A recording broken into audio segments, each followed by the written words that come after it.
Going on from there, he saw two other brothers, James, the son of Zebedee, and John, his brother, in the boat with Zebedee, their father, mending their nets. He called them, and immediately they left their boat and their father and what? Followed him. So that's a commitment. He said, follow me, and immediately they dropped everything and followed him. Now, guys who's married, remember when you popped the question. Think back to a moment. You were hoping that you would get an I do, I will, a yes answer. And you were counting the time between you asking and how soon they said yes. And you had that ring ready or whatever, and you got on your knee or you groveled or whatever you did. You said, will you marry me? And hope they said, yes, I do, I will, yes. Or they may have said, well, let me think about it. Or what's in it for me? But you hope that it was yes. And you hope that it was immediate. Why? Because that was important. You're committed to spending the rest of your life with someone, and you'd gotten to that point where you wanted to ask them, will you commit the rest of your life to me? And you wanted, yes, drop everything. Yes, I will follow you. I will do that. And that's what Jesus expects from us. Yes. Will you? Yes, Jesus. Will you? Yes. Now, if we go back to the scripture, let's go back to the message today, to the words that were spoken today. He said to another one, follow me. Now, this is Jesus saying to one, follow me. Lord, let me first go and bury my father.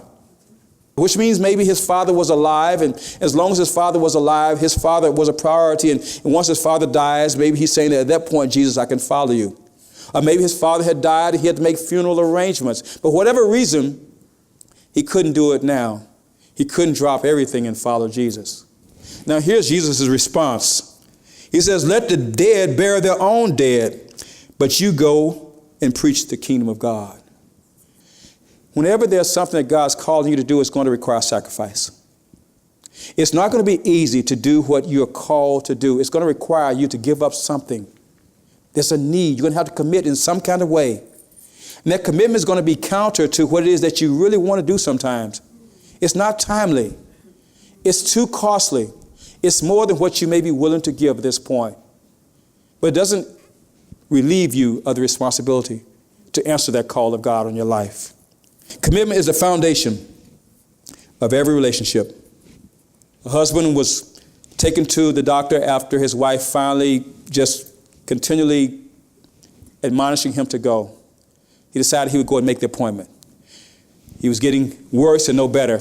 The doctor talked to the husband, then he asked the wife to come in. He says, well, your husband suffers from a rare stress condition. And if he is to survive, I will need your complete cooperation. You need to relieve all stress in his life. You need to be extremely kind to him. Alleviate him of all responsibilities and make sure that in every way that you cater to his every need. And if you would do this over time, I'm certain that he will make a complete recovery. She goes back into the waiting room. He says, what did the doctor say? He says, you ain't going to make it.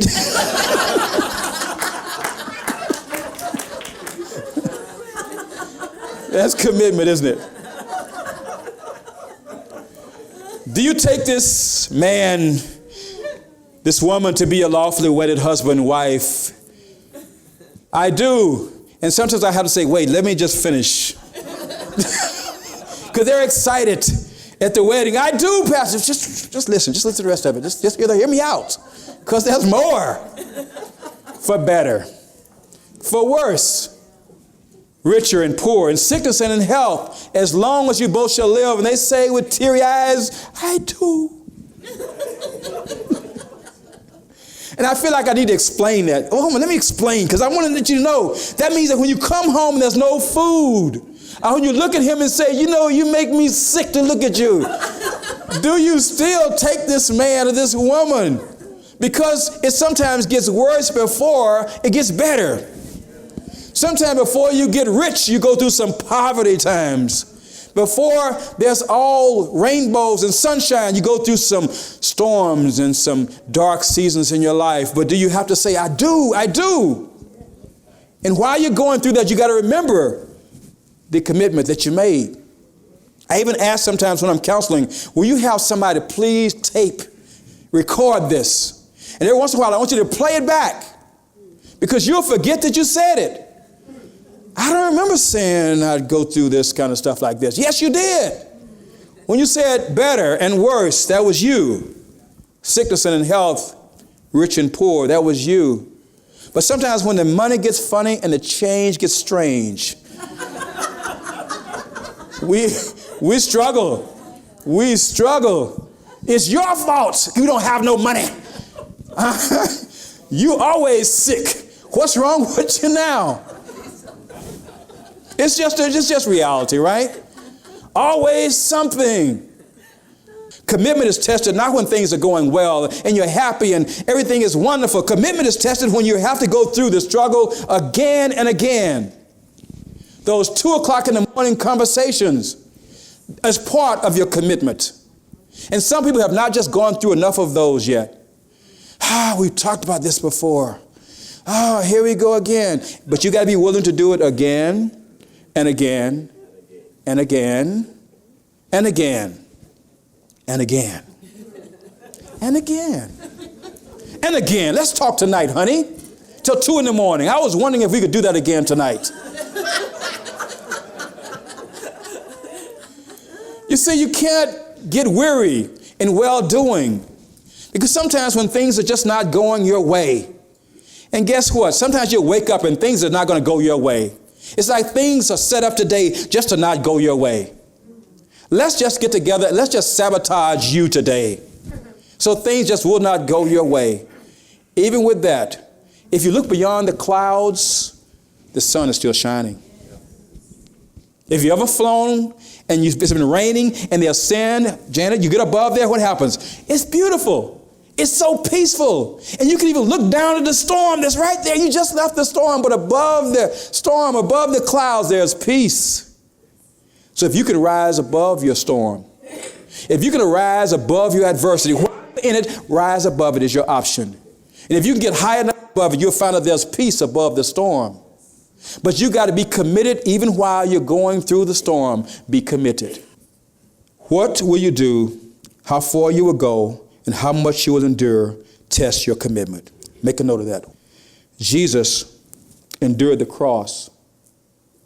While he was in the Garden of Gethsemane, he knew that he was going to go through tremendous persecution that night. And the human side, the flesh side of him, the carnal side of him, didn't want to do it. Father, if this cup could just pass from me.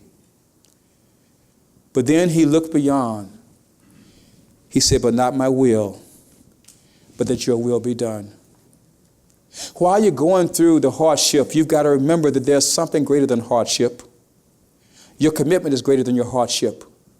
What's going to come out of it is greater than what you're going through. But you've got to go through in order to get to what comes on the other side. Do you get that? Sometimes while we're going through, we think that this is final. Failure is not final. Whatever you're going through is not final. There is sunshine. There is another day that's coming. No storm will last always.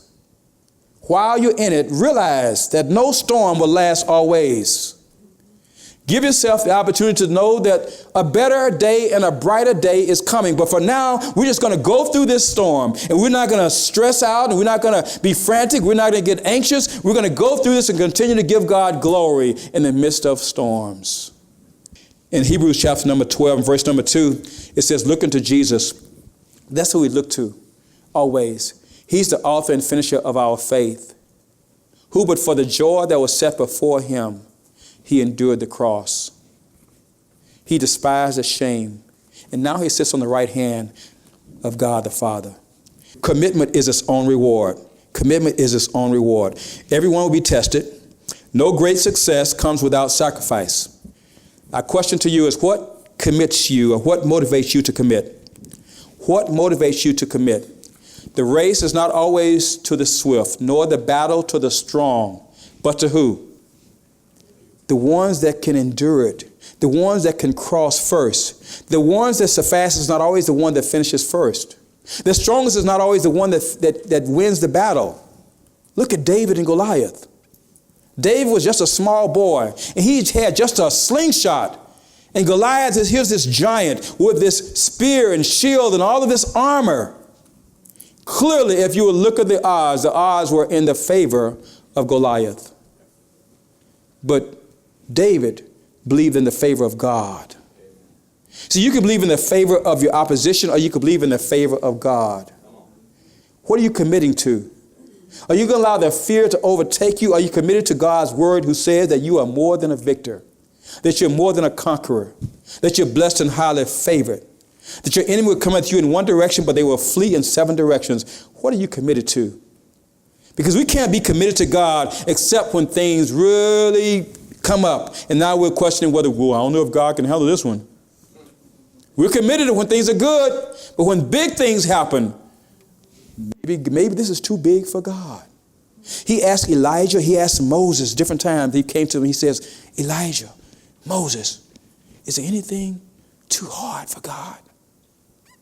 And he asked you that. Is there anything too hard for God? While you're going through a difficult time in your life, is anything too hard for God, Walter? No. Is anything too hard for God? Larry, is there anything too hard for God? Lisa, is anything too hard for God? Denise, is anything too hard for God? Nothing. But when we're going through it, sometimes we can think, this is hard. This is hard. And sometimes God's like, yes, I know it's hard, but I want you to learn how to do hard. Sometimes you got to learn how to do it hard. Sometimes it's not going to be an easy battle. It's going to take more than you ever thought that you can give. But God is saying that you're well able, because I will never leave you and I will never forsake you. I will be with you always, even to the end of the age. There's nothing too hard for me. And the end for you is the beginning for God. When you can really give it up and give it over to him, when you really can, he'll take it. But as long as you give it to him, but then you're wringing, okay, God, and you're still wringing your hand and doubting and worrying and having fear and anxiety, you have not given it over to him yet. And we can lay our burdens on the altar, and then as we're leaving, we grab our burdens and we pick them up, okay, and we take them back out with us. All to Jesus I surrender. But then as we leave, where's my stuff? Is that my burden over there? Yeah, we take it back with us. And we're wondering, why can't this all just go away? It's all in the hands of the Master. Let's look at Matthew chapter number 7, verse number 27. Matthew 7, the one who hears these words of mine and does them is likened unto a wise man or a woman who builds his house on what? A rock. Yeah.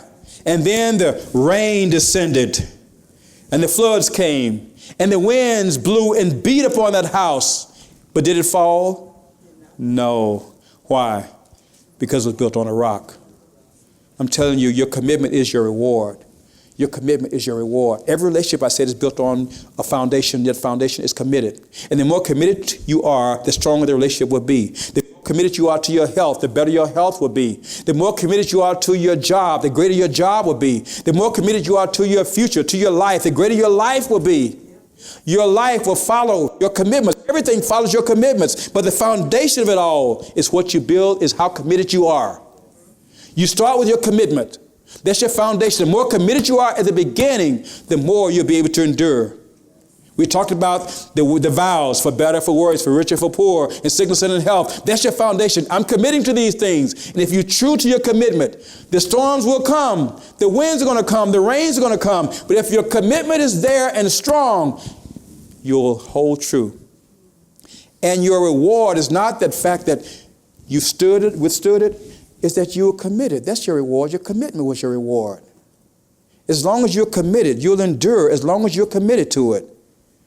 The economy won't shake you if you're really committed financially. If you know, you'll follow it, and you'll sometime advance in a down economy.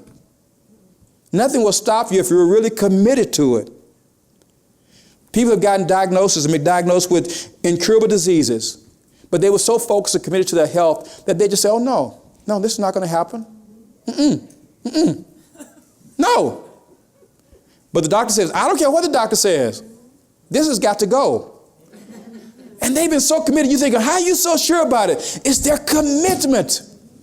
Your commitment has strength and power. When you're fully committed to Jesus, then everything he said in his word will come to pass. If he says by his stripes you are healed, then you say, I'm committed to God's word. I am healed. Doesn't matter what the report says. I have a report of the Lord right here. And what this report says is a report I believe. See, that's your commitment. But if you're not really committed to this report, if you'll listen to everything else, and then you'll take this as a part of your counsel, I'll see what God says. And I'll weigh that with all of the others. There's only one truth. This is the way, the truth, and the life, right? You only believe one truth. A half truth is a whole lie.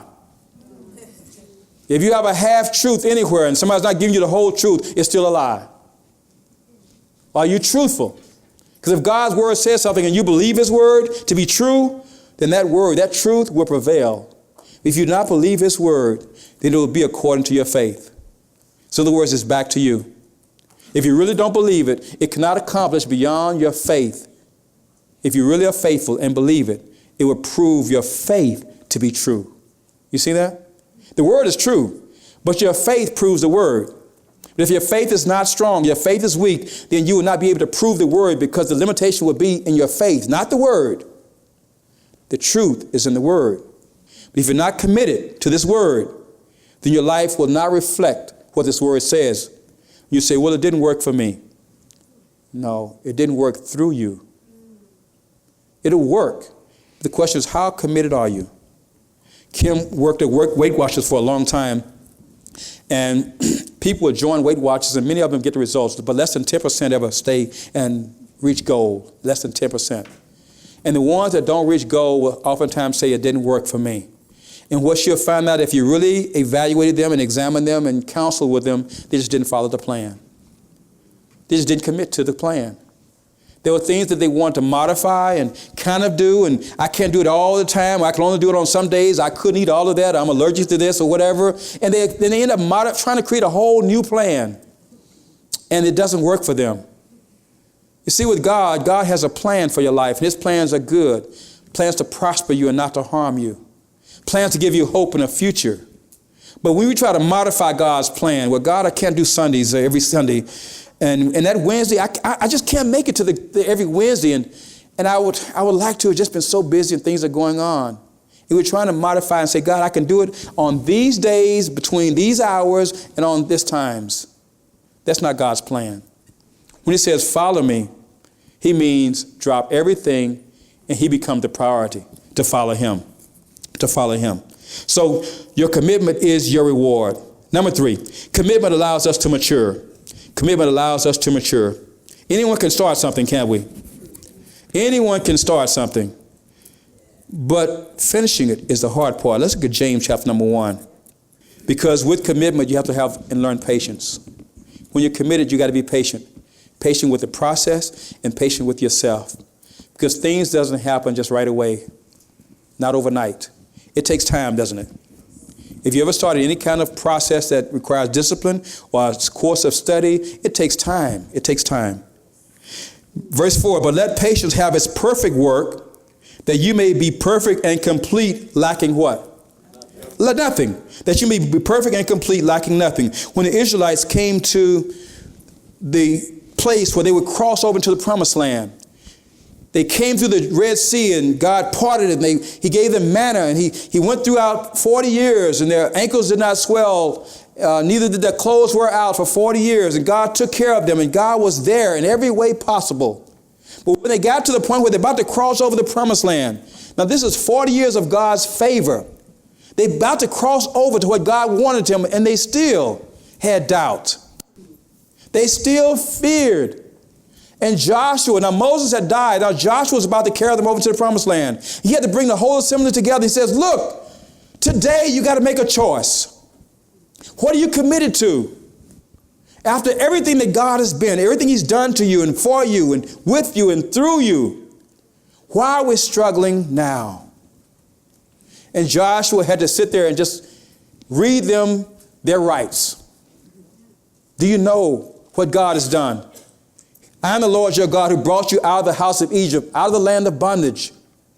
I'm the one that gave you manna from heaven and water from a rock. I'm the God who heals you. Imagine 40 years and nobody got sick. 40 years and nobody's got the slightest bit of issue. He said their clothes didn't wear out for 40 years. 40 years wearing the same fashions? 40 years. God's just been faithful. But then they get to the point where they're about to cross over to the promise that God gave them, and they begin to question and doubt God. It goes back to what? Commitment.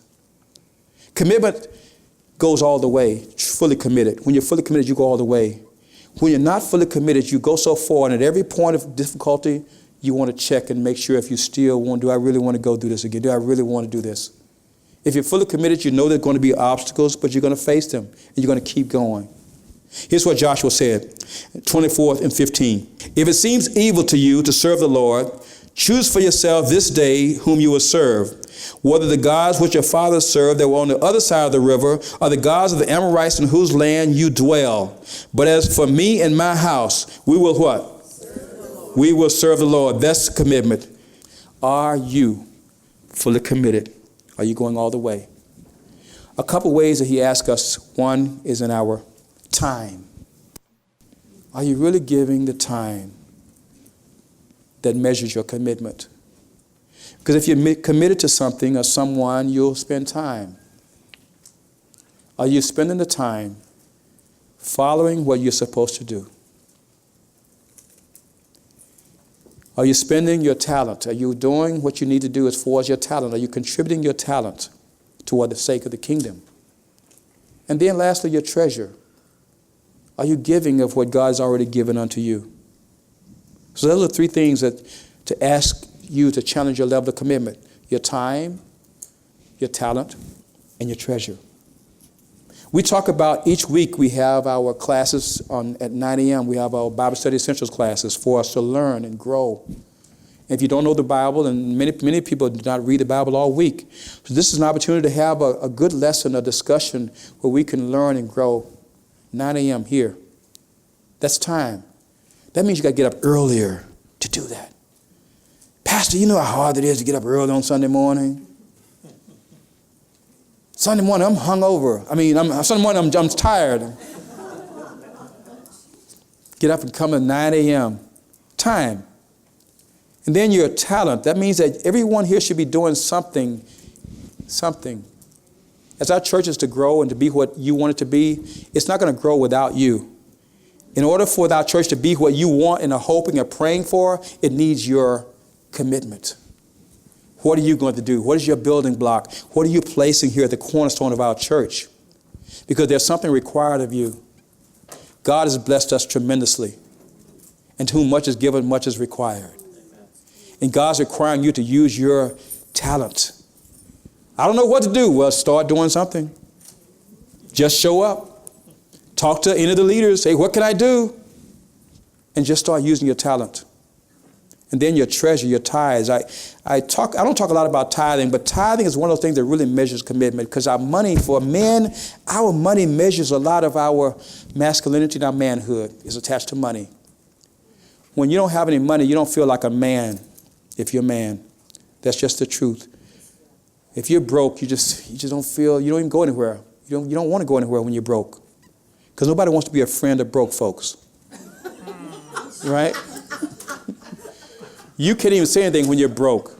You try to speak and people are like, just shut up, just be quiet. You don't have a voice when you're broke. But when you have something, you walk taller. I'm just saying, you walk taller. You can go places when you're broke. Remember, you don't go to Mexico when you're broke, right? We don't go to Mexico when we're broke. No, I can't go. Why? I'm broke. I can't go. But when you go anyway, and when you come back, God starts pouring into you, and God starts fulfilling, and God starts showing that He is faithful. Then you understand that God knew you were broke. When He set that before you, He knew you didn't have the money. He knew you couldn't do it. He knew that you were going to struggle to get there. But He knew that if you were committed, you would get up and you would do it anyway. That's what He's asking you. The hardship is there. God allows the hardship to be there. He doesn't just place it upon us. Remember, he don't place it upon us. He may allow you to go through a hardship to test your commitment. You have $5 in your pocket, and God says, okay, I want you to give the $5. But God, I'm going to get some coffee after church, and I need some gas. And I'm going to give the $5. What's he testing your commitment? I only have. God says, if you only knew what I have for you, if you only knew what's beyond you. God's not trying to get things from you. God's trying to get things to you.